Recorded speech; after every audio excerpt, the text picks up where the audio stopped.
Assalamualaikum warahmatullahi wabarakatuh. Waalaikumsalam warahmatullahi wabarakatuh.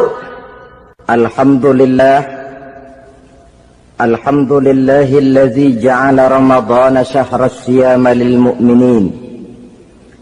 Wassalatu wassalamu ala asyrafil anbiya'i wal mursalin sayyidina wa maulana Muhammadin wa ala alihi wa ashabihil mujahidin at-tahirin, amma ba'du. Ma'asyiral muslimin rahimakumullah. Dari jumlah 12 bulan yang ada dalam agama kita, yang dihitung sejak Muharram sampai dengan bulan Zulqa'dah, maka Ramadan mendapat gelar Sayyidus Syuhur. Sayyidus Syuhur artinya raja, penghulu atau tuan dari seluruh bulan. Apa sebabnya maka Ramadan ini dinamakan Sayyidus Syuhur? Sebab yang pertama, Ramadan dipilih oleh Allah menjadi bulan tempat di mana pertama kali diturunkan ayat-ayat suci Al-Quranul Karim. Allah tidak memilih Rabiul Awal, tidak Rajab, tidak pula Sya'ban misalnya, tetapi dipilihnya Ramadan untuk menjadi bulan di mana diturunkan ayat-ayat suci Al-Quranul Karim, seperti yang dijelaskan dalam surah Al-Baqarah ayat 185. A'udzu billahi minasyaitonir rajim. Syahrul Ramadan allazi unzila fihi al-Qur'an hudan linnasi wa bayyinatin minal huda wal furqan. Bulan Ramadan, bulan di mana diturunkan di dalamnya Al-Qur'anul Karim, yang merupakan petunjuk dan jalan menuju petunjuk bagi orang-orang yang beriman. Oleh sebab itu, salah satu bentuk ibadah yang sangat dianjurkan di bulan Ramadan diantaranya ialah memperbanyak membaca ayat-ayat suci Al-Quranul Karim. Yang kedua, Ramadan disebut Sayyidus Syuhur karena di dalamnya ada satu malam yang bobotnya khairun min alfi syahr. Satu malam tetapi lebih baik daripada 1000 bulan. Itu dinamakan dengan Lailatul Qadar. 1000 bulan kira-kira 83 tahun. Nilai ibadah di malam itu lebih baik daripada nilai ibadah 83 tahun. Padahal umur orang sekarang kan jarang yang sampai 83 tahun. Bagaimana ini harus kita pahami? Ma'asyiral muslimin, sejak kita akil balik sampai kepada usia kita yang sekarang ini, kalau kita mau jujur bercermin, rasanya kita harus mengakui banyak dosa dan kesalahan yang pernah kita kerjakan. Kalau kita berbuat dosa selama 40 tahun, kemudian kita bertaubat 20 tahun lamanya, kalau menurut rumus dagang, ini kan belum tertutup. Dosa 40 tahun ditebus dengan taubat 20 tahun. Tapi haruskah dosa tidak terampuni? Allah Subhanahu wa ta'ala Maha Penyayang. Disediakannya malam-malam yang istimewa, yang punya nilai khusus. Seolah-olah Allah berkata, hai manusia, kau tidak perlu putus asa. Bagaimanapun banyak dosa kau lakukan, bagaimanapun banyak kesalahan kau kerjakan, nih, aku sediakan satu malam khairun min alfi syahrin, lebih baik daripada 1000 bulan, yang disebut dengan Lailatul Qadar. Kapan sih Lailatul Qadar itu? Menurut Al-Imamul Ghazali, Lailatul Qadar itu adanya pada 10 hari yang akhir di bulan Ramadan, terutama pada malam-malam ganjil. Malam 21, 23, 25, 27, dan 29. Tapi orang yang ingin menemukan Lailatul Qadar, dia harus sudah berjaga sejak awal Ramadan. Jadi nggak boleh pakai ilmu ngincer. Tahu ilmu ngincer? Tanggal 20 Ramadan nggak terawih, 21 terawih, 22 perek lagi, 23 masuk lagi, 24 nggak ke masjid. Temannya tanya, kenapa nggak ke masjid? Ini kan bukan malam ganjil, nggak turun Lailatul Qadar. Saya kira yang kayak begini dapatnya bukan Lailatul Qadar, boleh jadi Lailatul Qadar. Orang yang ingin menemukan Lailatul Qadar itu, dia harus berjaga-jaga sejak awal Ramadan. Inilah di antara tugas kita, memanfaatkan waktu-waktu yang punya nilai istimewa. Itu ada dalam agama. Dalam setiap minggu ada hari istimewa. Dalam setiap hari ada jam-jam istimewa.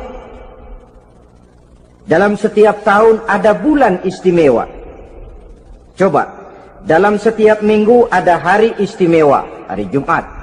Dalam setiap hari ada jam-jam istimewa, sepertiga malam yang terakhir. Antara jam 2 sampai menjelang fajar di kala subuh, itu saat-saat istimewa. Di samping saat istimewa, Allah pun menyediakan tempat-tempat yang istimewa. Solat di Masjidil Haram, pahalanya 100.000 kali ketimbang solat di masjid-masjid lain. Begitu di Masjid Nabawi misalnya, ini tempat yang istimewa. Lailatul Qadar, waktu yang istimewa yang diberikan kepada kita untuk kita manfaatkan dengan sebaik-baiknya. Toh dalam kehidupan bernegara saja misalnya, kan pada setiap tanggal 17 Agustus itu presiden memberikan grasi ampunan kepada para entah itu tahanan politik dan sebagainya. Ada yang mendapat potongan tahanan. Waktu-waktu yang istimewa.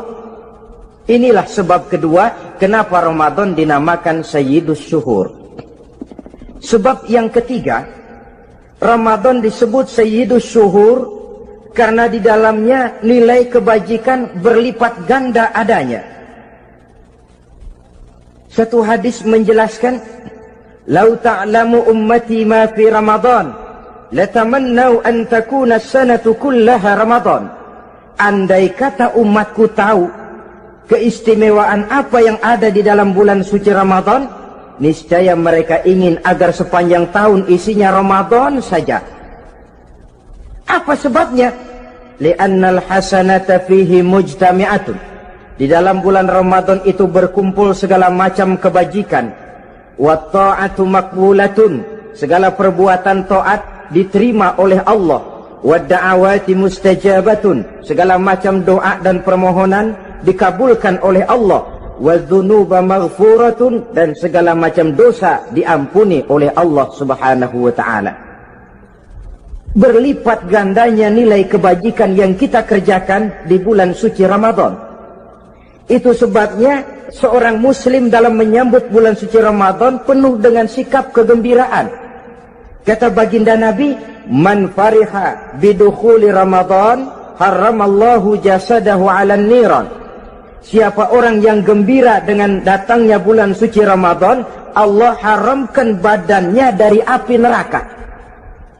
Gembira menyambut Ramadan artinya bagaimana? Apa Ramadan datang terus bakar petasan? Bukan. Pukul beduk? Bukan. Apa gunanya pukul beduk kalau nggak puasa? Apa gunanya bakar mercon kalau tidak melaksanakan ibadah di bulan suci Ramadan? Gembira menyambut datangnya Ramadan dalam arti mempersiapkan diri untuk melaksanakan ibadah dengan sebaik-baiknya di bulan suci Ramadan ini. Ma'asyiral muslimin rahimakumullah. Yang terakhir, kenapa Ramadan disebut Sayyidus Syuhur? Karena di dalam bulan suci Ramadan ada perintah melaksanakan ibadah puasa. Apa istimewanya ibadah puasa? Pertama, yang dipanggil untuk melaksanakan puasa itu iman. Ini panggilan istimewa. Allah menyatakan, Ya ayyuhalladzina amanu kutiba alaikumusiyam. Hai orang-orang yang beriman, diwajibkan atas kamu berpuasa. Iman yang dipanggil untuk melaksanakan ibadah puasa. Contoh, satu hari di depan rumah kita lewat tukang pepaya, tukang duku, tukang duren. Kita panggil satu tukang pepaya, "Bang, pepaya, berhenti dulu sebentar." Kira-kira yang merasa tukang pepaya berhenti enggak? Berhenti. Ini tukang duku sama tukang duren berhenti enggak? Tidak. Tentu tidak berhenti karena tidak dipanggil. Ini Ramadan yang dipanggil orang-orang beriman. Hai orang-orang yang beriman, berhenti dulu sebentar.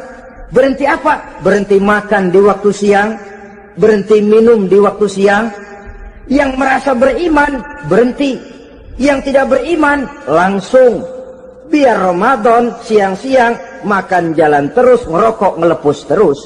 Kenapa? Tidak beriman, tidak merasa terpanggil oleh ayat tadi. Sekarang tukang pepaya lewat di depan rumah. Kita panggil, "Bang, pepaya, berhenti dulu." Dia dengar tapi nggak mau berhenti. Apa kita bilang? Kang pepaya budak. Dipanggil nggak mau berhenti. Ini ada orang ngaku beriman kepada Allah. Ramadan dipanggil, disuruh berhenti makan siang, nggak berhenti juga. Mukmin budak. Disuruh berhenti minum di waktu siang, nggak berhenti juga. Mukmin budak. Ini istimewanya puasa. Panggilan difokuskan kepada iman. Hai orang-orang yang beriman. Allah tidak bilang hai orang-orang yang sudah masuk Islam. Tidak. Ya ayyuhalladzina aslamu. Tidak. Ya ayyuhalladzina amanu yang dipanggil. Hai orang-orang yang beriman. Nilai nurani yang paling dalam itu yang dipanggil melaksanakan ibadah puasa. Lalu orang beriman yang bagaimana yang wajib puasa? Pertama, dia sudah balik. Yang kedua, berakal sehat. Yang ketiga, dia mampu berpuasa.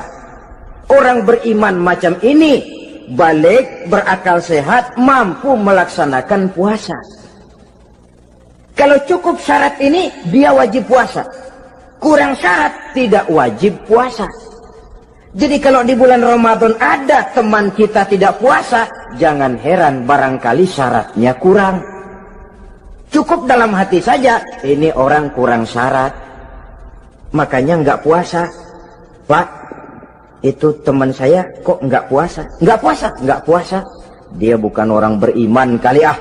Orang yang tidak beriman itu tidak wajib puasa. Beriman kok Pak? Iman. Tapi nggak puasa. Nggak puasa. Belum balik kali ah. Belum balik. Cuma badan doang gede. Bongsor kali itu. Belum balik. Sudah kok Pak, sudah balik. Sudah balik, sudah. Tapi nggak puasa. Enggak. Gila kali dia ah.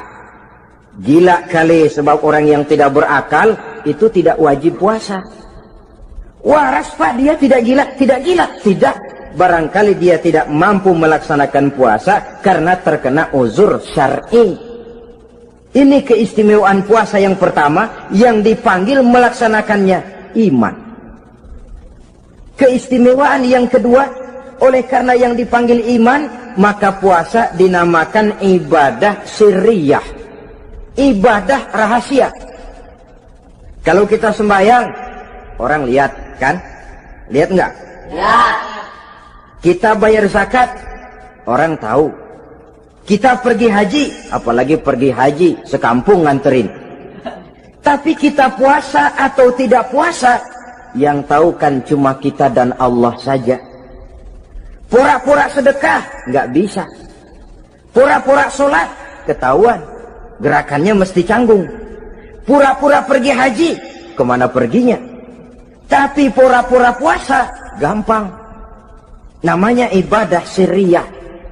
Bulan puasa jam 8 pagi makan. Keluar rumah bibir lap yang kering. Jalan lemesin dikit. Ada angin belaga miring. Temennya tanya, "Lu lemes amat, gue lagi puasa nih." Orang lain bisa dibohongi. Sebab puasa memang merupakan ibadah sirriyah yang tahu cuma kita dan Allah saja.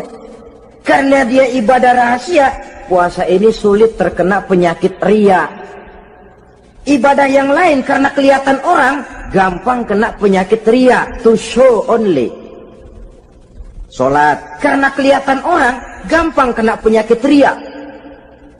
Karena saya jadi imam, misalnya di belakang saya lihat ada mertua, wah, saya bikinlah sembahyang saya mantap-mantap, pakai serban, pakai siwak, bahasanya saya paseh-pasehin kayak orang 16 tahun di Mekah. Wah, usolli warwal maghribi salasa raka'atin Allahu Akbar. Surahnya saya cari yang panjang-panjang, paling pendek Sabbihis sama Wadduha. Akibat apa itu? Riya, di belakang ada calon mertua.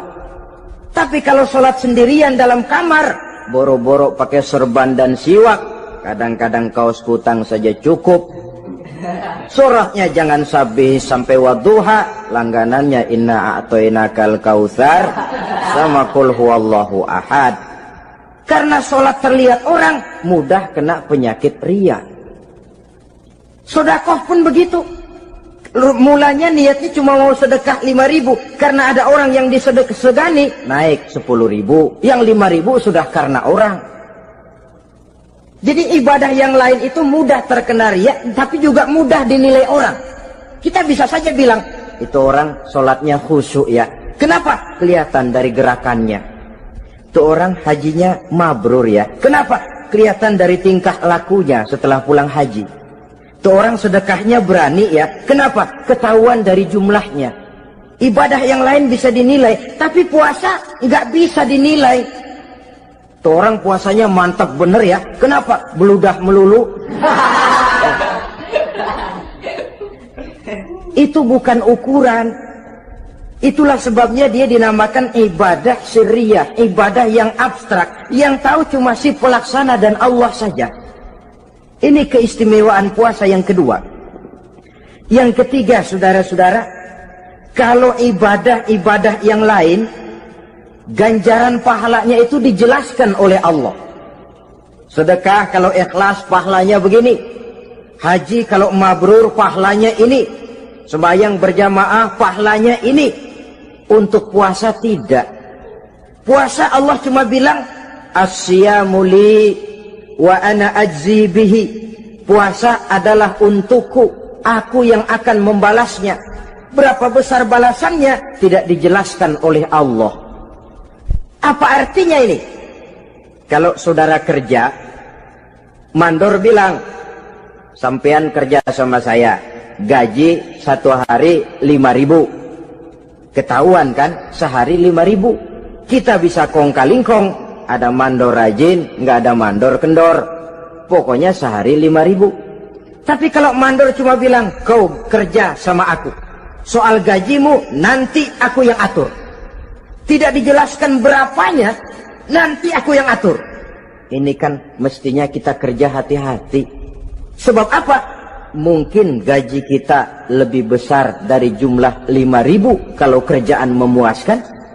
Mungkin tidak digaji sama sekali kalau kerjaan berantakan. Tidak dijelaskannya pahala puasa menjadi sugesti bagi kita untuk melaksanakan ibadah ini dengan sebaik-baiknya. Mungkin gaji sangat besar, mungkin tidak digaji sama sekali. Sebab kata Nabi, kam min sha'imin laisa lahu min siyamihi illa al-ju' wal 'atsh. Berapa banyak orang puasa, dia tidak memperoleh apa-apa dari puasanya kecuali lapar dan haus saja. Puasa sah, kewajiban gugur, nilai 0. Tidak dapat apa-apa kecuali lapar dan haus. Jadi inilah keistimewaan daripada ibadah puasa. Saudara hadirin yang saya hormati, kemudian apa sih perlunya kita melaksanakan ibadah puasa ini? namanya syahwat. Kalau itu kita kendalikan, maka langkah hidup ini akan menjadi lurus karenanya. Benar kalau Nabi menyatakan, "Iza jaa Ramadan, futihat abwabus sama, wa ghulliqat abwabun nar, wa sufsidatis sayatin." Apabila datang bulan suci Ramadan, dibuka pintu langit, dibuka pintu surga, ditutup pintu neraka, dan diikat setan-setan itu. Siapa yang ikat setan? Puasa kita. Dengan puasa kita mengendalikan nafsu. Kalau nafsu kita kendalikan, setan nggak berkutik. Jadi yang mengendalikan nafsu itu nilai puasa. Nafsu terkendali, setan terikat. Kalau puasa, kalau nggak puasa, setannya ngebludak.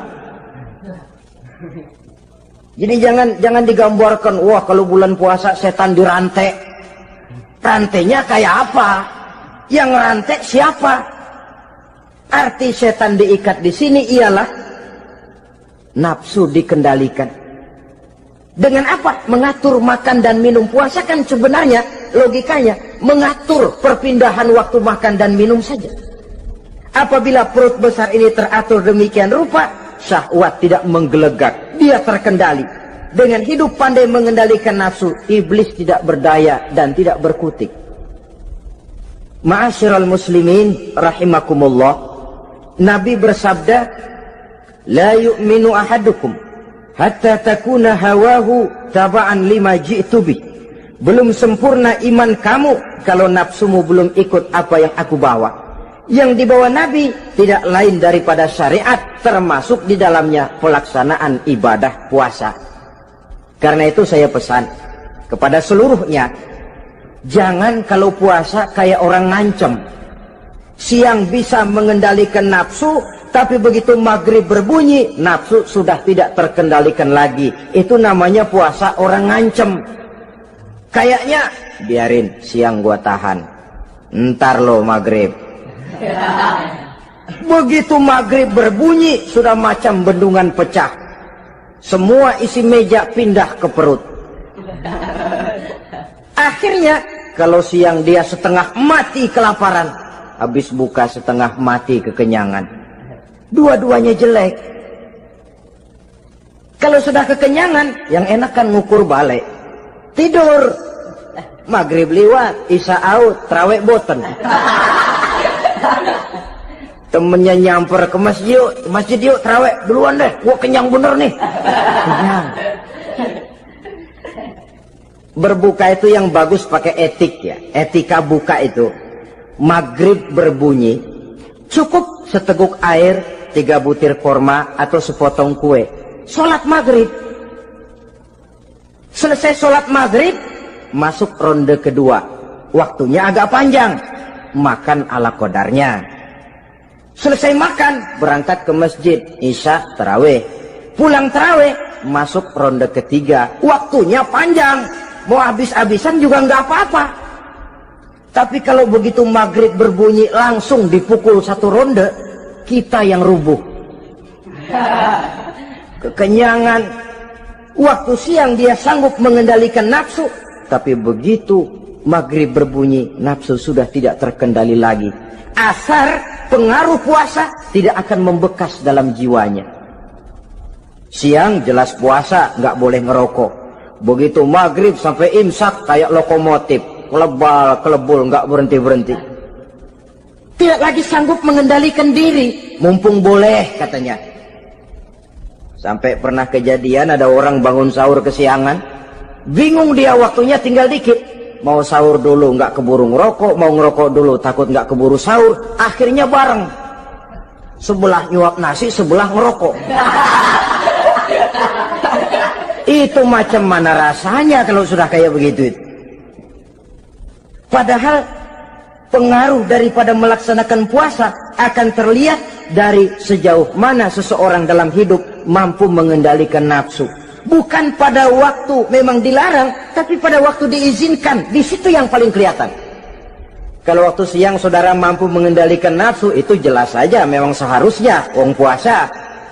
malam dalam keadaan makan boleh, minum boleh, masih mampu mengendalikan nafsu, dalam arti makan dan minum pada batas yang wajar saja, itulah yang dikehendaki dari melaksanakan ibadah puasa.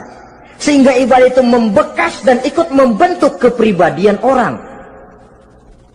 Sekali lagi, jangan cuma waktu siang saja bisa mengendalikan nafsu. Di waktu malam pun dalam kondisi yang memang dihalalkan, kita juga hendaknya mampu mengendalikan nafsu. Jadi inilah perlunya puasa yang pertama, supaya kita bisa mengendalikan nafsu.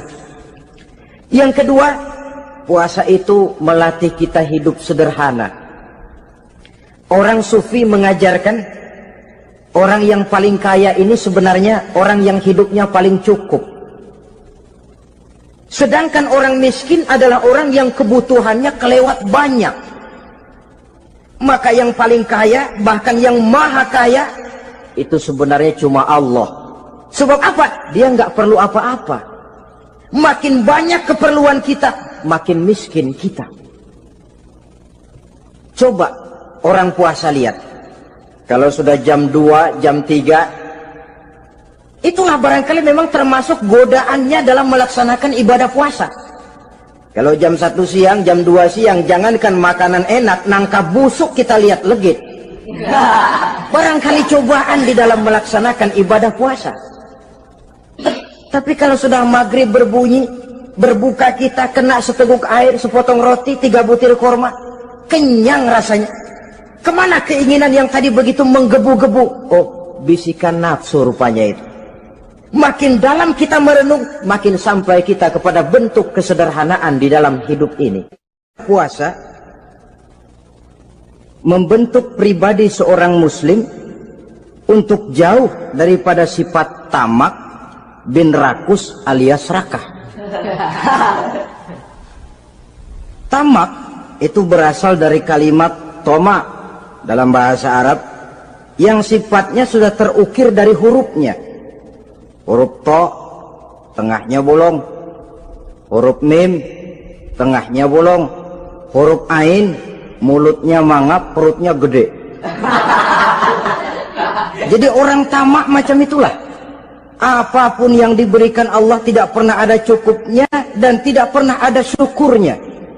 Sehingga Nabi menjelaskan, lau anna libni Adam wadiyani min zahabin labtagha lahuma thalisan wala yamla'u jawfa ibna Adam illa turab. Andai kata manusia mempunyai 2 buah ladang yang seluruhnya emas, tidak usah kepalang tanggung, ladang emas, 2 ladang semuanya ladang emas, dia tidak akan puas, dia akan mencari lagi ladang yang ketiga. Wala yamla'u jawfa ibna Adam illa turab. Mulut manusia ini memang tidak akan pernah penuh kecuali kalau sudah diisi dengan tanah. Kapan diisi dengan tanah? Kalau sudah menghadap ke arah kiblat di liang lahat, nah itu baru mulut udah nggak ngerawil, diam, tenang, kalem, diisi dengan tanah. Dengan demikian kita lihat bahwa puasa makin kita hayati, makin dekat kita kepada kesederhanaan di dalam kehidupan ini. Islam tidak melarang orang untuk kaya, untuk punya harta. Yang dilarang ialah sifat rakus, serakah, dan tamak. Karena ini akan membuat orang melakukan segala macam cara, ingkar kepada nikmat Allah, tidak pandai bersyukur, pandangan matanya selalu diarahkan ke atas. Dikala hidupnya sudah serba cukup, dia masih merasa kurang. Sebab itu dia selalu kurang. Dia sudah kaya tapi masih merasa miskin saja, maka hidupnya pun miskin terus. Saudara-saudara ma'asyiral muslimin, ini hikmah yang kedua kenapa kita perlu puasa. Yang ketiga, puasa itu melatih kita cinta kepada fakir miskin, orang-orang yang tidak mampu, yang memerlukan pertolongan. Bagaimana caranya? Dunia pendidikan berkata bahwa pendidikan akan lebih berhasil kalau bersifat audiovisual. Mengajar anak berenang, bawa ke kolam. Mengajar anak naik sepeda, berikan sepedanya. Mengajar orang cinta fakir miskin, rasakan apa yang dirasakan oleh fakir miskin. Apa itu? Lapar, haus. Kan nggak bisa ngajarin anak berenang teori saja, ke kolam nggak pernah. Teori hafal luar kepala. Gaya dada begini, gaya 200 meter begini, gaya kupu-kupu begini, gaya bebas begini. Teori hafal, ke kolam nggak pernah. Sekali terjun gaya batu. Sudah nggak timbul-timbul lagi. Nggak bisa ngajar anak naik sepeda cuma teori saja. Sepedanya tidak pernah diberikan. Hafal teori, bab 1 pegang setang, bab 2 dorong, bab 3 kaki kanan naik pedal kanan, bab 4 genjot. Hafal teori, megang sepeda nggak pernah. Begitu dikasih sepeda dia naik, habis tukang bakso. Pun mendidik orang cinta kepada fakir miskin tidak bisa cuma lewat seminar, kongres, penataran, indoktrinasi. Diadakan simposium, seminar, diskusi supaya orang cinta kepada fakir miskin, tapi yang bicara orang kenyang semua. Bagaimana hati ini mau peka? Islam itu nggak usah banyak teori lah. Rasakan saja lapar, haus, enak nggak? Kalau kau tahu lapar dan haus tidak enak, kau lapar haus cuma sebentar. Habis maghrib, laparmu hilang, hausmu hilang. Bagaimana saudara-saudaramu muslimin yang terkapar di kolong-kolong jembatan? Yatim piatu yang hidup terlunta-lunta. Perempuan-perempuan tua hidup miskin, anak pun banyak perlu uluran tangan. Lapangan kerja sulit, persaingan hidup makin tajam. Meringkuk mereka di sudut-sudut kehidupan. Beratap langit, beralas bumi, tanpa tahu kapan hidup dan nasibnya akan berubah. Di situ pekaklah hati untuk hidup tidak cuma buat kepentingan diri dan perut sendiri saja, tapi mampu memberikan pertolongan sesuai dengan kemampuan kepada mereka yang memang memerlukan. Sebuah hadis menyatakan, irhamu ahlal ardi yarhamkum man fis sama. Sayangilah apa yang ada di permukaan bumi, nanti yang di langit akan sayang kepadamu. Si kaya sayang kepada yang miskin lalu menolongnya. Yang alim sayang kepada yang awam lalu membimbingnya. Yang pemimpin sayang kepada rakyat lalu melindunginya. Yang di langit akan sayang kepada kita, akan turun rahmah berlimpah, akan tercipta keberkahan dan ketenangan dalam hidup. Tapi kalau sebaliknya, yang kaya malah nyantap yang miskin, yang pemimpin malah menggilas yang rakyat, yang alim malah membodoh-bodohi orang yang memang sudah bodoh, akan terwujudlah malapetaka. Bukan rahmah yang turun dari langit, tapi azab akan menimpa kita semua. Orang yang menghayati lapar, menghayati haus, akan timbul kepekaan sosial. Hidup tidak cuma untuk diri sendiri saja, tapi mampu melihat lingkungannya. Yang keempat, kita perlu puasa untuk menumbuhkan sifat jujur dan disiplin. Coba lihat, kalau tengah hari bulan puasa, andai kata saudara masuk ke dalam kamar seorang diri, saudara kunci dari luar, lalu saudara makan, tidak seorang pun tahu. Tapi kenapa itu tidak kita lakukan? Ada semacam perasaan malu. Malu kepada Allah. Iya, orang lain tidak tahu. Iya, manusia bisa saya bohongi, tapi Allah. Atau umpamanya waktu sholat zuhur, saudara sholat zuhur di masjid, umpama ketika ngambil air wudhu, giliran ke kemur, saudara korupsi dikit aja, telan. Yang Nabi sumu tasihhu, berpuasalah kamu, badanmu akan sehat. Sebab apa? Saya katakan tadi, semua energi dihasilkan dari perut besar sini. Itu makanan yang kita makan, mulai dari keju sampai singkong, mulai dari hamburger sampai combro, masuk perut besar, digiling, lalu ditransfer ke seluruh tubuh oleh perut besar ini. Mekanisme kerjanya persis pabrik besar yang kalau kita hayati, Allahu Akbar, Fatabarakallah ahsanul khaliqin. Ini tangan supaya kuat kerja perlu vitamin apa? Kirim ke tangan. Mata supaya awas perlu vitamin apa? Kirim ke mata. Bibir supaya nggak pecah perlu vitamin apa? Kirim ke bibir. Oleh perut besar ditransfer ke seluruh tubuh. Sisanya yang nggak perlu keluar jalan belakang. Kalau perut besar ini terus-menerus bekerja, ibarat mesin diporsir, dia akan cepat rusak. Maka datang bulan Ramadan, perut besar itu jangan terlalu diporsir. Diberikan tenggang waktu istirahat. Sehingga Nabi memberikan jaminan sumu tasihhu. Berpuasalah kamu, pasti kamu akan sehat.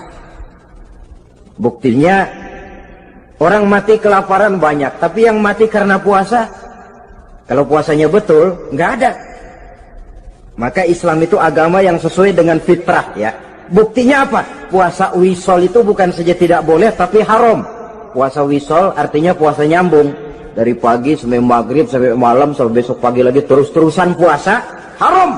Karena itu bertentangan dengan fitrah. Islam tidak cukup dari waktu imsak sampai datang waktu maghrib. Kenapa? Menurut perhitungan itu sesuai dengan daya kemampuan maksimal manusia. Sudah diukur itu. Allah yang bikin manusia kok. Jadi kalau Allah perintah puasa, itu sudah dalam kemampuan daya tampung dari kapasitas yang dimiliki manusia. Orang mati kelaparan banyak, yang mati karena puasa nggak ada. Belum pernah saya dengar ada warta berita, sari berita-berita penting dalam siaran ini, gara-gara bulan puasa orang Islam pada mati. Nggak ada. Yang mati kelaparan banyak, tapi yang mati karena puasa tidak ada. Nabi menjamin sumu tasihhu. Berpuasalah kamu, pasti badanmu akan sehat. Ma'asyiral muslimin, kalau sudah tahu kita apa perlunya kita berpuasa, pembicaraan akan saya lanjutkan bagaimana seharusnya kita puasa. Puasa yang ideal itu yang bagaimana? Al-Imamul Ghazali menjelaskan, orang yang puasa itu ada 3 macam. Pertama, saumul awam, puasanya orang kebanyakan. Orang macam ini merasa sudah puasa asal tidak makan, tidak minum, puasa sudah. Pokoknya tidak makan, tidak minum, itulah puasa. Ini puasanya orang awam. Matanya tidak pernah puasa, kupingnya tidak puasa, kakinya tidak puasa, tangannya tidak puasa.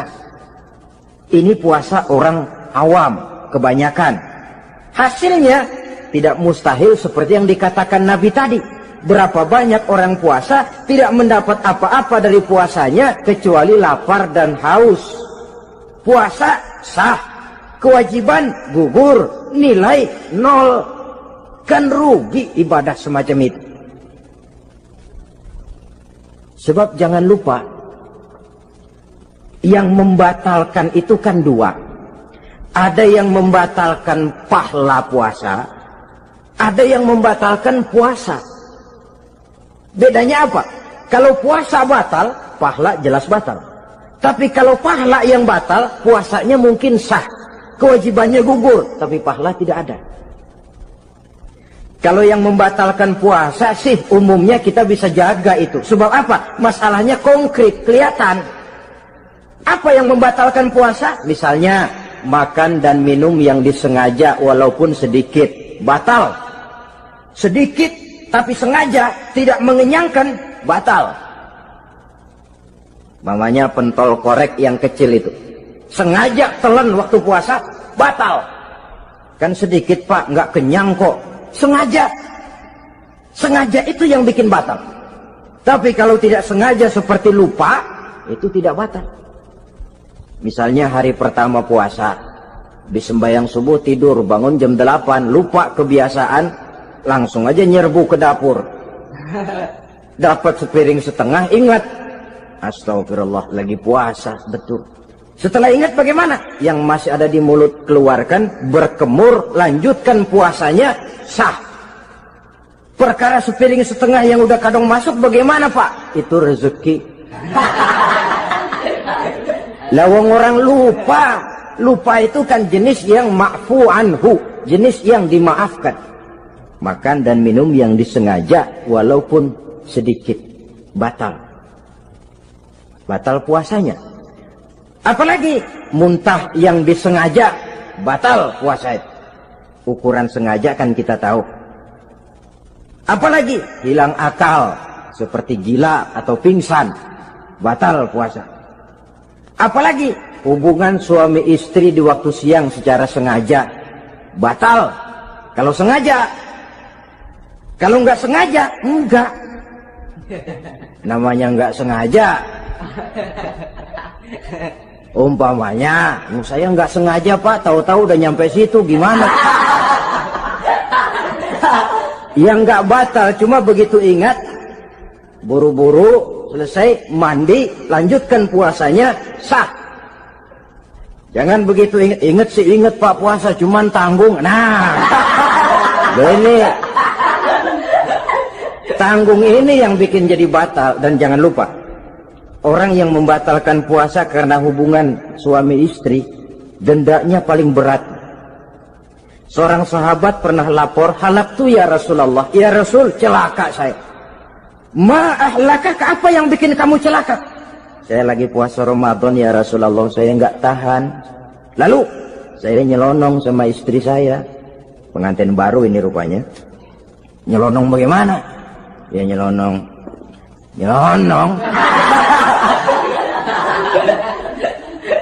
Melanggar dia, tapi jujur, lapor. Kata Rasul, ya sudah, bayar dendanya. Dendanya apa ya Rasulullah? Bebaskan budak. Aduh, saya nggak punya budak ya Rasulullah. Tidak punya? Tidak punya. Puasa 2 bulan berturut-turut, tidak boleh diselang-seling. Syahraini mutatabi'aini, 2 bulan berturut-turut, tidak boleh diselang-seling. Gimana? Sanggup puasa 2 bulan berturut-turut? Enggak kuat ya Rasulullah. Enggak kuat? Enggak kuat. Ramadan yang sebulan aja saya nyelonong, apalagi 2 bulan. Kalau kau tidak kuat juga, beri makan 60 fakir miskin, 1 orang 1 mod ya Rasulullah. Apalagi jangan memberi makan 60 fakir miskin. Istri saya di rumah sehari masak, 3 hari libur. Saya orang susah ya Rasulullah.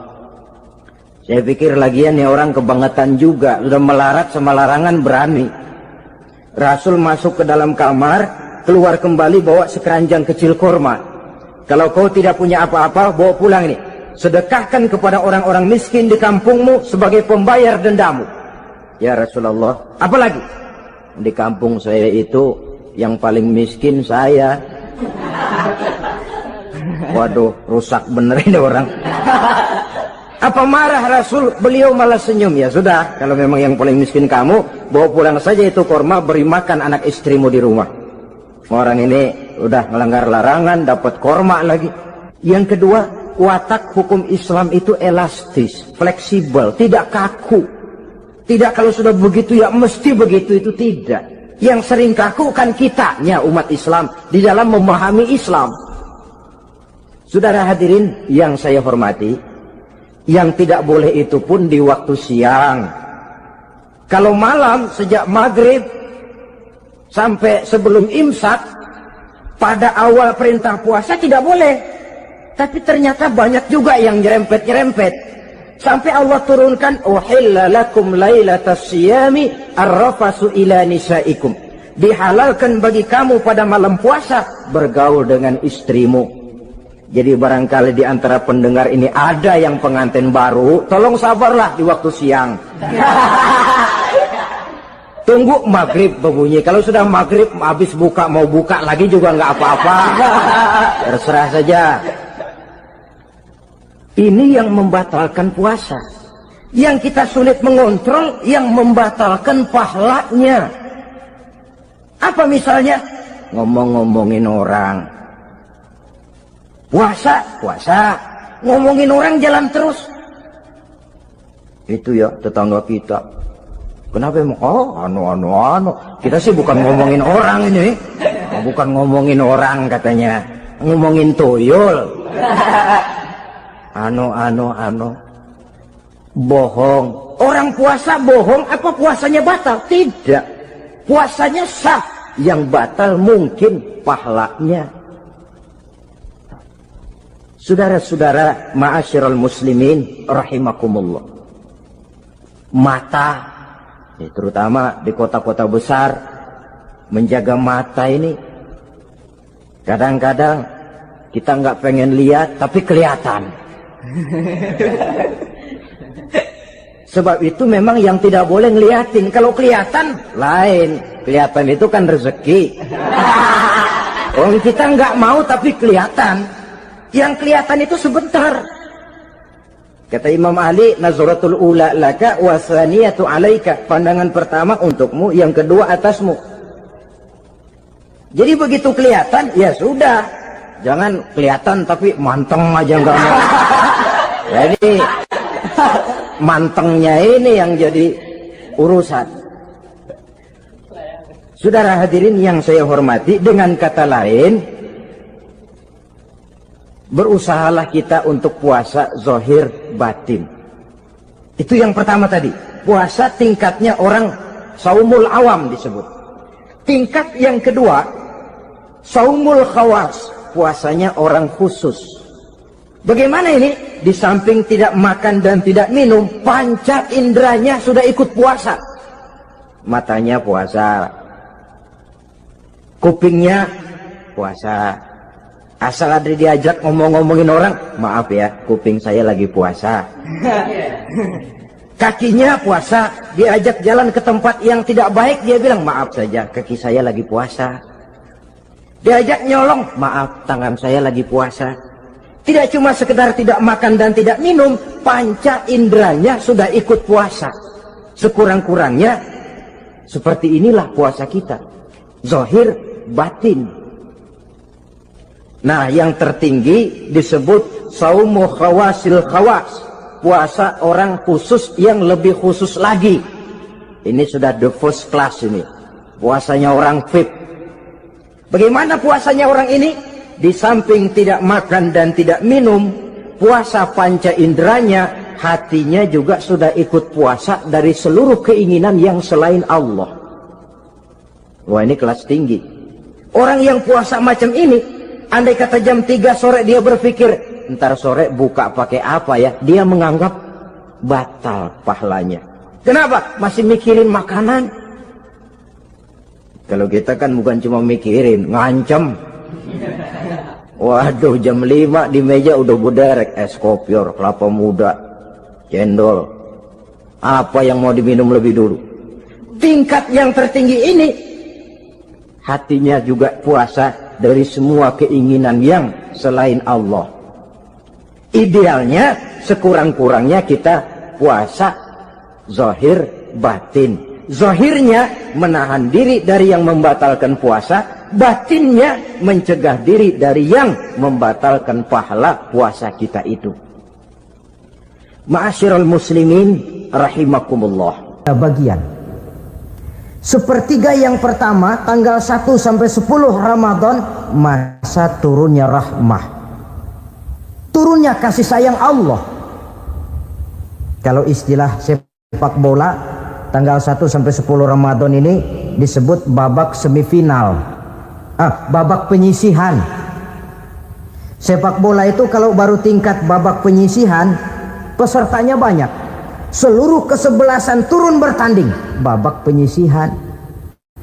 Ramadan tanggal 1 sampai 10 babak penyisihan, putaran pertama. Pasaran puasa rame, masjid musola full house, meledak, tidak sanggup menampung jamaah yang tarawih itu, yang tadarus meriah. Kenapa? Maklum babak penyisihan, seluruh kesebelasan turun bertanding.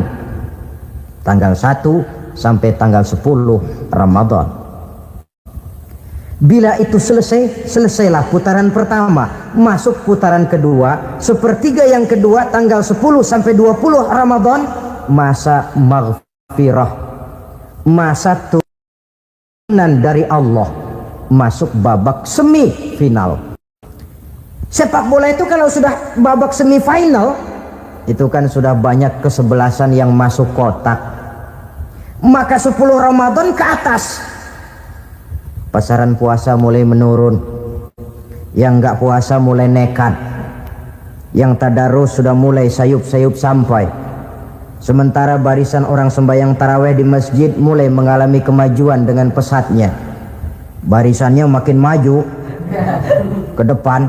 Maklum, tidak semua kesebelasan tangguh. Ada yang sejak bertanding sudah berhitung. Kita sih bakalan yang lain ada. Karena ikut-ikutan teman, karena malu sama mertua, rajin terawih.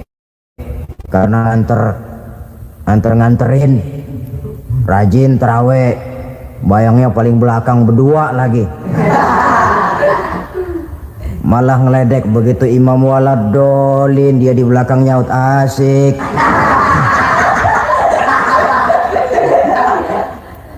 Yang kayak begini ini sudah nggak bakal tahan lama, akan gugur di babak semifinal.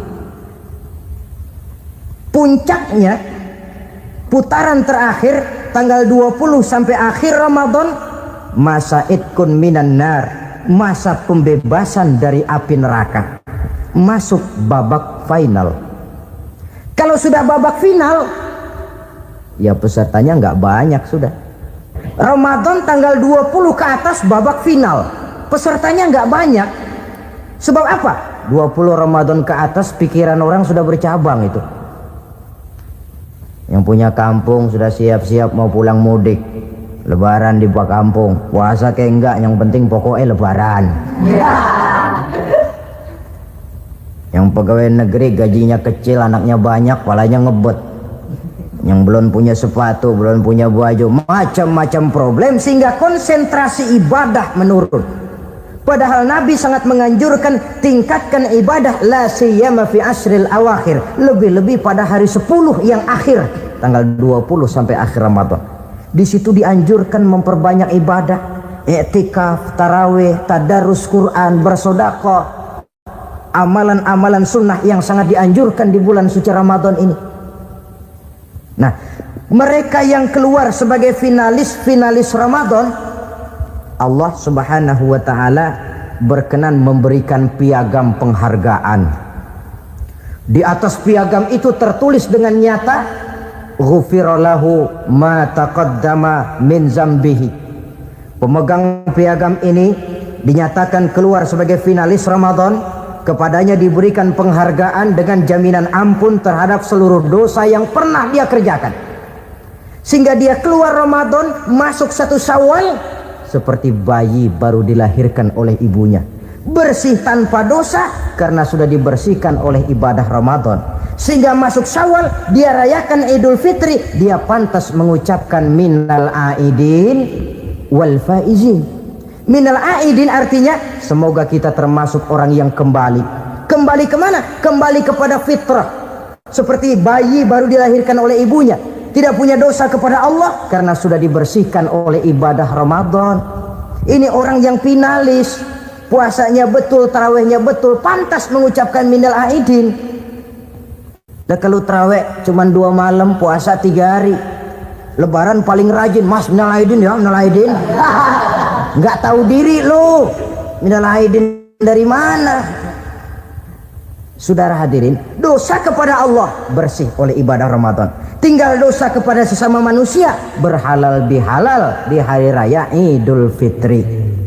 Nah, inilah pembicaraan kita pada pertemuan kali ini dengan harapan mudah-mudahan ibadah kita diterima Allah. Kita keluar sebagai finalis yang pada akhirnya masuk ke dalam kelompok minal aidin wal faizin, orang yang kembali suci kepada fitrah dan orang yang beruntung. Dengan semangat inilah kita rayakan Idul Fitri, hari raya kembali kepada fitrah. Bicara keagungan Ramadan yang ditandai 3 hal. Pertama, Ramadan dipilih oleh Allah menjadi bulan tempat di mana pertama kali diturunkan Al-Quranul Karim, kitab suci kita, imam kita, pedoman utama dalam melaksanakan berbagai kegiatan hidup. Pertama, ia berisi akidah yang tujuannya menyelamatkan manusia dari ketergantungan kepada benda, menyelamatkan manusia dari kemusyrikan, baik syirik yang jali maupun syirik yang khafi. Syirik jali itu syirik terang-terangan, nyata-nyata menyembah berhala, nyata-nyata meyakini Tuhan lebih dari satu. Kalau gitu insya Allah kita aman. Tapi ada syirik khafi, syirik yang tersembunyi, menjadikan yang selain Allah sebagai tujuan akhir dari seluruh kegiatan hidup. Itu syirik khafi. Saya sejak pakai cincin ini rezeki lancar. Cincin. Saya sejak pakai gesper ini, jangan anak gadis, nenek-nenek ngelihat saya lemes. Gesper. Ini sejak ada perkutut di rumah ini, bisnis bagus. Perkutut.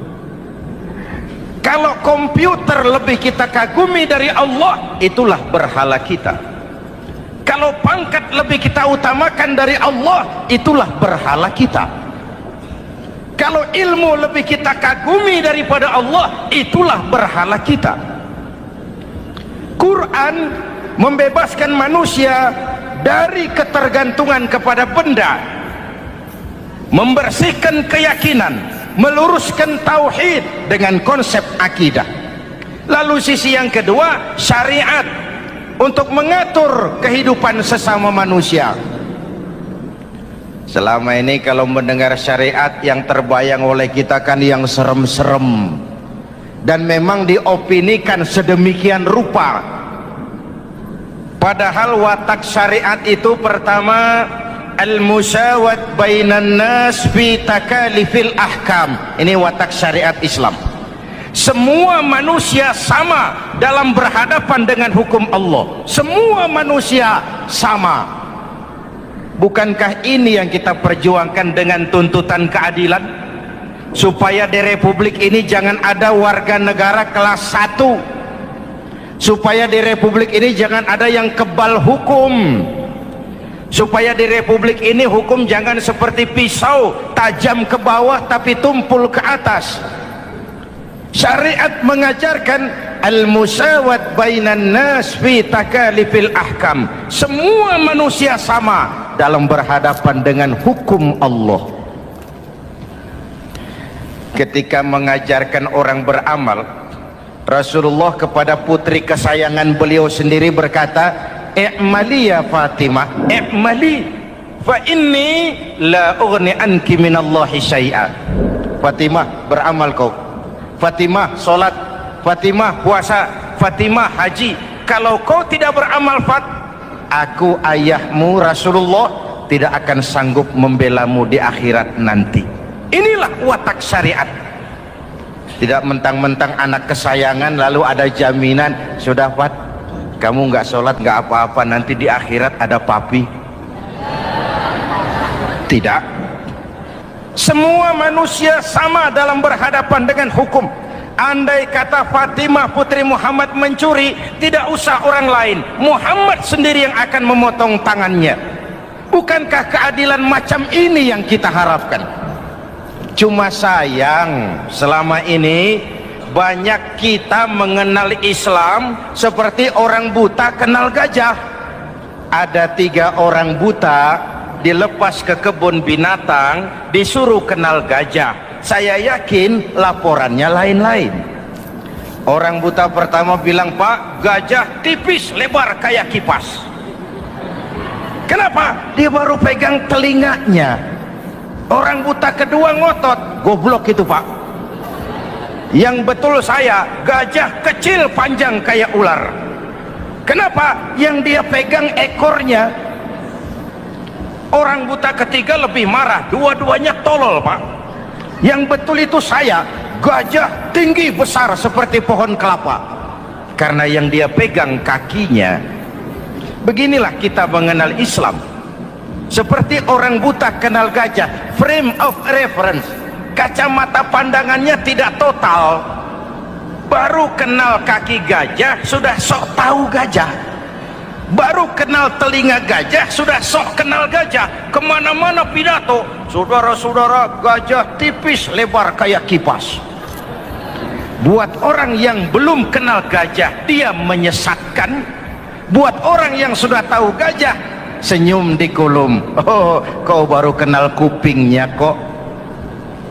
Begitulah kadang-kadang kita baca Quran, ayatnya yang keras, kesannya Islam itu sangar, Islam itu sadis, Islam itu perang. Di sisi lain ada yang adem, sejuk, lalu lahir generasi feminim. Buat saya yang terpenting semua kita perlu. Rasul mengajarkan, la takun ratban fatuksara wala yabisan fatuksara. Jangan lemah, nanti kau diinjak orang, tapi jangan keras, nanti kau dipatahkan orang. Hadirin yang saya hormati, lalu syariat juga punya at-tadrij fit tasri', tahapan dalam melaksanakan syariat. Oleh karena itu Ramadan yang keagungannya ditandai dengan turunnya Al-Quran harus jadi momentum kembalinya kita kepada Al-Quran. Quran itu imam, kita ini makmum. Saya mau tanya, imam ikut makmum apa makmum ikut imam? Makmum ikut imam apa imam ikut makmum? Makmum ikut imam. Kalau Quran imam dan kita makmum, kita ikut Quran, jangan Quran diminta ikut kita. Imam ruku, kita ruku, imam sujud, kita sujud, imam i'tidal, kita i'tidal. Ke barat kata Quran, ke barat kita berangkat, ke timur kata Quran, ke timur kita menuju. Halal kata Quran, ambil, haram menurut Quran, tinggalkan. Kalau dia imam dan kita adalah makmum, mari berimam kepada Al-Quranul Karim. Yang kedua, keagungan Ramadan ditandai dengan perintah melaksanakan ibadah puasa. Para ulama menyebut puasa itu ibadah sirriyah, ibadah rahasia, ibadah abstrak, tidak ada unsur sugesti.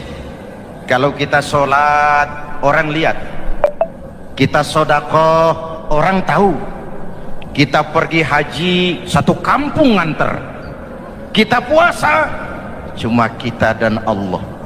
Pura-pura sholat ketahuan, Pak. Pura-pura sedekah nggak bisa dong, apa yang disedekahin. Pura-pura haji kemana perginya? Tapi pura-pura puasa gampang.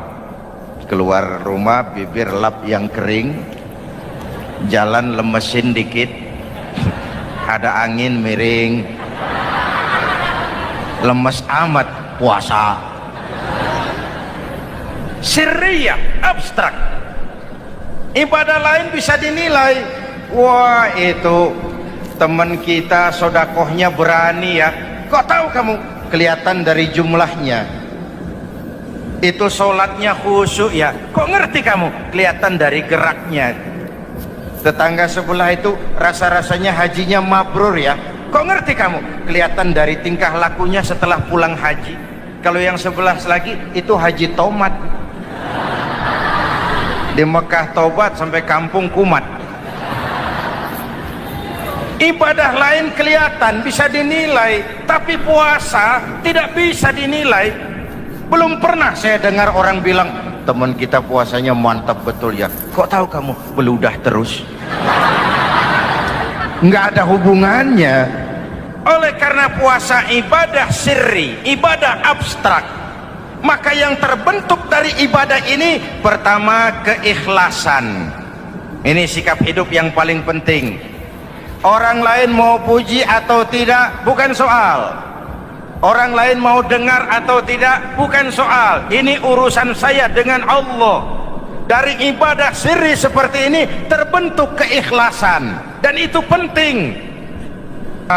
Ikhlas. Saya menyantuni yatim bukan karena disorot TV, bukan karena masuk majalah, bukan karena dimuat koran, karena Allah. berpakaian ikhlas. Saya berpakaian ini karena perintah Allah menutup aurat, bukan karena tuntutan Ramadan. Kalau cuma tuntutan Ramadan, Ramadan saja bagus busana muslim, selesai Ramadan kembali pusar merajalela. Menerima jabatan ikhlas, ini amanah dari Allah. Jabatan adalah alat untuk mengabdi, bukan cuma alat yang melahirkan kekuasaan dan fasilitas. Kalau kekuasaan dianggap sebagai fasilitas dan kekuasaan, maka yang lahir tentu akhirnya maling-maling baru, yang lahir rampok-rampok baru, yang dikuras ya harta negara. Hadirin yang saya hormati, ikhlas menerima jabatan dengan keyakinan ini amanah Allah, amanah akan dimintakan pertanggungan jawab, ini alat untuk berbuat baik, ini alat untuk mengabdi. Kalau cuma digambarkan kekuasaan jabatan sebagai kekuasaan dan fasilitas, itu yang lalu banyak melahirkan rampok-rampok baru. Betul? Iya, kalau jabatan kan gajiannya jelas. Menteri gajinya jelas, anggota DPR gajinya jelas, presiden, wakil presiden gajinya jelas. Tetapi ketika fasilitas dan kekuasaan banyak memberikan hasil, jangan heran lalu muncul penjarahan terhadap kekayaan-kekayaan yang justru merupakan milik rakyat. Ikhlas dalam menerima jabatan, ikhlas dalam berbuat, ikhlas dalam beramal. Lalu yang kedua, jujur. Tadi siang saudara sholat zuhur apa tidak? Sholat. Yang sholat? Ya enggak. Sebelum sholat zuhur kan saudara berwudu. Waktu berwudu kan saudara berkemur, memasukkan air ke mulut. Umpama waktu berkemur saudara korupsi, dikit saja airnya saudara minum, jangankan hansip, jangankan satpam, jangankan polisi, teman sebelah pun tidak tahu kalau waktu berkemur kita korupsi. Kenapa kita tidak mau melakukan itu? Ada rasa malu kepada Allah. Alangkah positifnya kalau ini diterjemahkan dalam kehidupan. Sekarang kan kita berpikirnya Allah ditekan. Kamu korupsi ya? Iya, Tuhan kan tahu. Biarin, Tuhan mah tahu, nggak ribut. Nggak ribut katanya. Tapi kalau 3 orang saja tahu, geger kantor. Bayangin, Tuhan aja ditekan, Tuhan diintimidasi, apalagi orang lain. Lahir etika otonom, daya kontrol yang paling ampuh yang muncul dari dalam jiwa kita sendiri. Sabahu ahadun au qatalahu falyaqul inni shaim, inni shaim. Kalau ada orang mencaci maki dia, bahkan mengajak dia berkelahi yang menurut ukuran dia mesti menang, tapi karena puasa, maaf, saya bukan gak berani sama kamu, saya sedang puasa. Kalau mau berkelahi juga ntar aja habis buka, segeran dikit berantemnya. Ini shaim, maaf saya sedang berpuasa. Itu merupakan benteng. Orang itu kan kalau lagi puasa kondisi lapar, haus, temperamen kan tinggi, sedikit tersinggung temperatur naik, sama marah gampang. Kalau waktu begitu dia bisa sabar, ketika kenyang sudah nggak ada masalah. Sabar baik dalam taat kepada Allah. Kalau ibadah berpuasa kita baik, kita yang malam ini pasti bukan kita 20 hari yang lalu. Kita yang malam ini, kita yang sudah ditempa oleh penggojologan Ramadan, ditempa oleh kawah candra di mukanya Ramadan, sehingga membias dalam pembentukan pribadi. Setiap ibadah yang dikerjakan dengan benar pasti punya dampak positif dalam meluruskan moral orang yang melaksanakan ibadah itu sendiri. Jangan sampai terjebak kepada rutinitas ritual. Akhirnya seperti yang sering saya ungkapkan, sholat rajin, maksiat tekun, baca Quran mau, fitnah orang hobi, sedekah ya sedekah tapi nyolongnya lebih gede dari sedekahnya. Sedekahnya cuma untuk ngumpetin korupsinya. Akhirnya jadi lipstik, akhirnya jadi dekorasi. Setiap ibadah yang dikerjakan dengan benar punya dampak positif dalam meluruskan moral dan memperbaiki akhlak orang yang melaksanakan ibadah itu sendiri. Begitulah Ramadan, ada pelaksanaan ibadah puasa. Dan untuk puasa Nabi bersabda, lis-shaimi farhatani, farhatun indal iftar wa farhatun inda liqa'i rabbih. Buat orang yang berpuasa ada dua kegembiraan yang tidak dimiliki oleh yang tidak melaksanakan puasa. Dua kegembiraan. Pertama, farhatun indal iftar, kegembiraan menjelang saat-saat berbuka. Hati itu besar, rasa optimisme, padahal bukanya cuma sama tempe, sama tahu, sama ikan asin. Tapi entah makin dekat maghrib hati makin berbunga, ada kebahagiaan yang tidak bisa diceritakan. Allahumma lakasumtu, ya Allah hari ini saya laksanakan perintahmu, saya lawan rasa nafsu, saya tempuh lapar, haus, saya tunaikan semua ini. Itu kegembiraan yang puasa. Yang kedua, wa farhatun inda liqa'i rabbih, kegembiraan kedua nanti di akhirat pada saat bertemu dengan Allah Subhanahu wa ta'ala. Masuk surga nikmat, bertemu Allah jauh lebih nikmat. Hadirin yang saya hormati, bahkan di surga ada sebuah pintu yang khusus disiapkan bagi orang-orang yang melaksanakan puasa. Tidak bisa masuk ke pintu itu kecuali orang yang puasa. Dan pintu itu disebut pintu Rayyan, Babur Rayyan, pintu Rayyan, yang hanya boleh dimasuki orang-orang yang melaksanakan ibadah puasa. Hadirin, lalu yang berikutnya, ibadah puasa ganjarannya abstrak. Kalau ibadah lain kita bisa lihat itu, sholat berjamaah pahalanya begini, haji kalau mabrur pahalanya begitu, sodakoh pahalanya begini. Puasa Allah cuma bilang as-siyamu li wa ana ajzibi, puasa untukku dan aku yang membalasnya. Berapa besar balasan Allah tidak diberitahu. Artinya apa? Kalau saudara kerja, mandor bilang, mas kau kerja sama saya, gajimu sebulan 5 juta. Ketahuan sebulan 5 juta, kita kan bisa kong kaling kong, ada mandor rajin, tidak ada mandor kendor, pokoknya jatah 5 juta. Tapi kalau mandor cuma bilang, mas kau kerja sama aku, soal gajimu nanti aku yang atur, berapa besarnya nggak dikasih tahu. Aturan seperti ini harusnya membuat kita kerja lebih hati-hati. Sebab apa? Mungkin gaji kita sama saja 5 juta kalau kerja biasa-biasa, mungkin jauh lebih besar kalau pekerjaan memuaskan, mungkin tidak digaji sama sekali kalau pekerjaan sembarangan. Tidak dijelaskannya gambaran pahala puasa menjadi sugesti untuk melaksanakan ibadah puasa ini dengan sebaik-baiknya.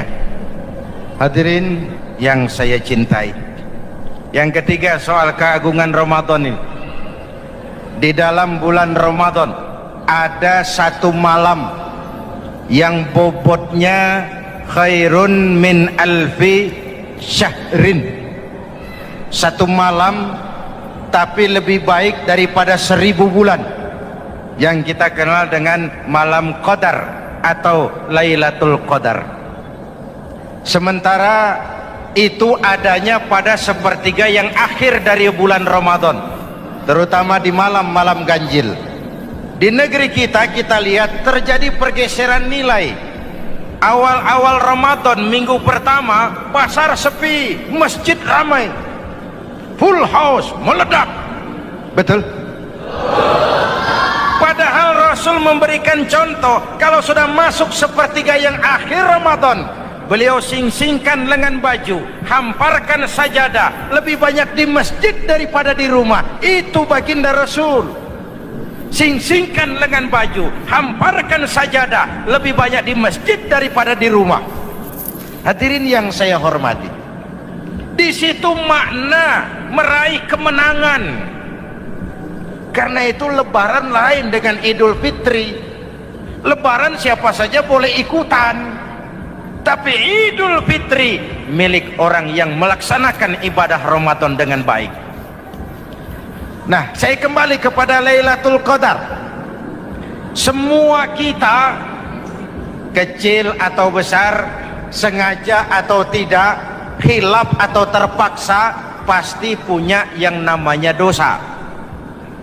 Di sini semua yang hadir nih, include saya, apa ada yang tidak punya dosa? Ayo, jujur. Apa ada di antara kita di sini yang nggak punya salah? Apa ada yang nggak punya dosa? Setiap kita, kecil, besar, sedikit, banyak, terlupa, terpaksa, pasti punya salah. Sekarang kalau mau hitung dagang, kita diberi umur 65, 40 tahun penuh dosa, lalu taubat 25 tahun. Menurut neraca hukum dagang belum seimbang. Dosa 40 tahun ditebus taubat 25 tahun menurut neraca hukum dagang. Untung Allah tidak dagang-dagangan kepada kita. Di Ramadan ini Allah ngobrol pahala. Di Ramadan ini Allah membuka pintu rahmah yang seluas-luasnya. Sampai-sampai ada hadis kursi, lau amiltumul khataya hatta mala'atis sama thumma nadimtum fataballahu alaikum.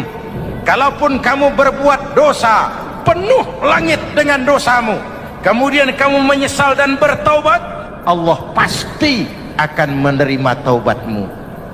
Hadirin yang saya hormati, inilah momentum Ramadan, saat dimana kita melakukan pemutihan diri. Masih ingat cerita dalam kitab Durratun Nasihin? Saya ulang lagi cerita ini untuk sugesti. Ada buajingan tengik pernah membunuh 99 orang. Satu saat hidayah datang kepadanya, terniat ingin bertaubat. Dicarinya seorang ustadz, ketemu ustadz kepala ngajar. Ustadz, ya, apa? Saya mau taubat, diterima apa tidak taubat saya?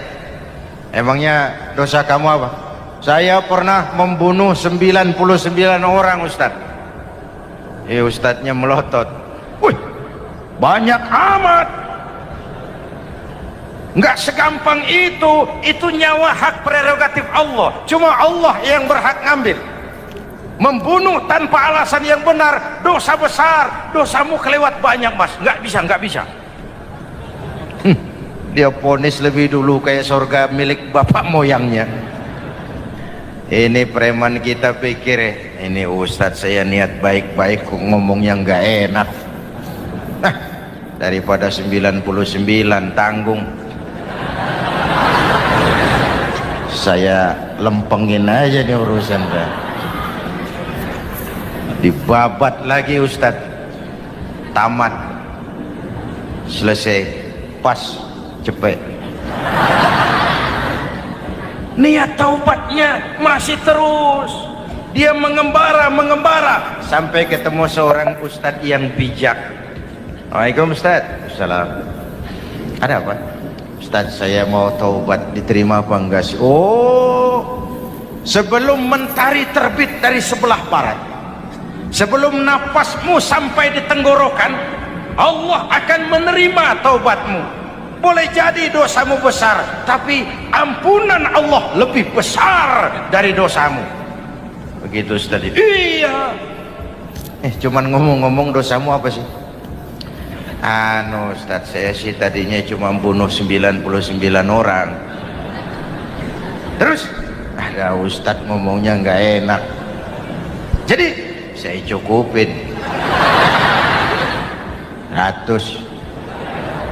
Oh, taubatmu diterima asal benar-benar. Cuma begini saja, kampungmu kampung brengsek tuh, lingkunganmu nggak sehat. Kalau kau pulang ke sana lagi, niat taubatmu bisa lentur dan luntur. Kamu pindah saja, hijrah ke kampung lain yang lebih baik. Baik Ustadz, terima kasih. Wah, ngepak koper, pindah. Belum sampai ke kampung yang dituju, ajal datang merenggut nyawa. Ketika ruh keluar dari jasad, ini malaikat rahmah dengan malaikat azab rebutan. Kata malaikat rahmah, ini jatah saya, orang ini sudah taubat, tempatnya di surga. Kata malaikat azab, nanti dulu, taubat si taubat, 100 bagaimana urusannya? Bertengkar. Akhirnya Allah mengutus malaikat Jibril, kawadili. Kata Jibril, ukur sajalah mana yang lebih dekat, kampung yang dituju atau kampung yang ditinggalkan. Ketika diukur, kampung yang dituju lebih dekat dari kampung yang ditinggalkan. Kata Jibril, dia jatah malaikat rahmah, taubatnya diterima Allah. Nah, kalau mendengar riwayat seperti ini, jangan diartikan bahwa untuk taubat mesti membunuh 100 orang. Ini harus diartikan bagaimanapun besar dosa dan kesalahan yang kita lakukan, jangan putus asa dari rahmat Allah. Sebaliknya, bagaimanapun banyak kebaikan yang kita kerjakan, jangan puas hati dan sombong diri. Kita belum tahu akhir perjalanan hidup ini. Kita hanya berbuat dan berbuat. Kepastian itu haknya Allah. Ada yang masuk neraka karena menyiksa kucing, ada yang masuk surga walaupun sudah membunuh 100 orang. Bahkan kalau nanti saudara di surga ketemu orang-orang soleh, saudara nggak usah kaget, itu memang tempatnya di surga. Saudara akan kaget nanti kalau di surga ketemu pelacur. Pelacur masuk surga. Penasaran, saudara samperin, Mbak Yu, ya Mas, sampean ada di sini, apa Allah nggak salah wesel ini? Iya Mas, saya ini ada di surga sini. Padahal waktu di dunia dulu saya ini siapa Mas tahu kan? Mas juga langganan kan waktu itu.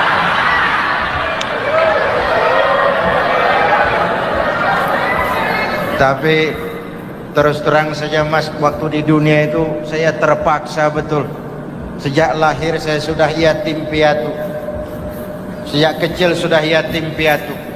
Ada tetangga saya muslim sedikit kaya, tapi pelitnya 17 setan. Akhirnya demi tuntutan perut saya merantau ke kota besar. Ada yang nolong, katanya kerjanya ringan, uangnya lumayan. Apa? Yaitu demi sesuap nasi saya lakoni. Satu malam saya lagi berangkat dagang, lewat masjid Baitul Ihsan, ada ceramah. Saya dengar dari jauh, ustadznya pidato, katanya Allah berpesan, "Lau amiltumul khataya hatta mala'atis sama, thumma nadimtum, fataballahu alaikum." Kalaupun kamu berbuat dosa, penuh langit dengan dosamu, lalu kau menyesal dan bertaubat, Allah pasti akan menerima taubatmu. Mendengar hadis itu Mas, berlinang air mata saya. Terbayang dosa-dosa yang pernah saya lakukan. Terbayang orang-orang yang pernah menanamkan modal asing.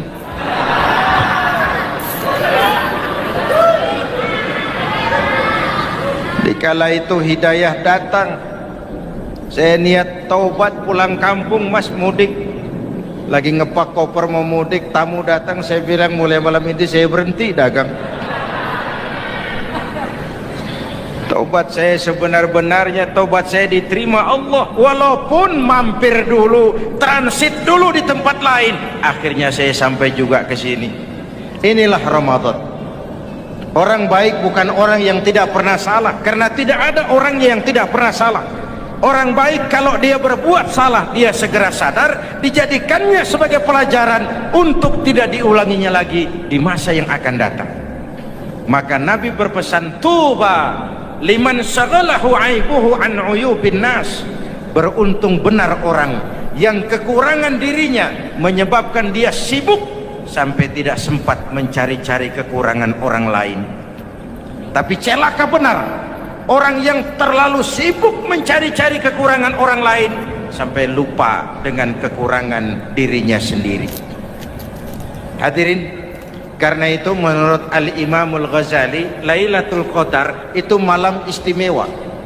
Adanya pada sepertiga yang akhir di malam-malam ganjil, 21, 23, 25, 27, 29. Tetapi yang ingin mendapatkan Lailatul Qadar harus berjaga-jaga sejak awal Ramadan. Nggak bisa pakai ilmu ngancem. Wah, ini 21 malam nih, nggak keluar-keluar dari masjid.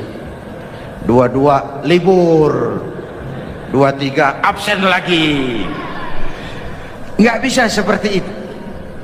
Ingin mendapatkan Lailatul Qadar harus berjaga-jaga sejak awal Ramadan. 1000 bulan kira-kira 83 tahun.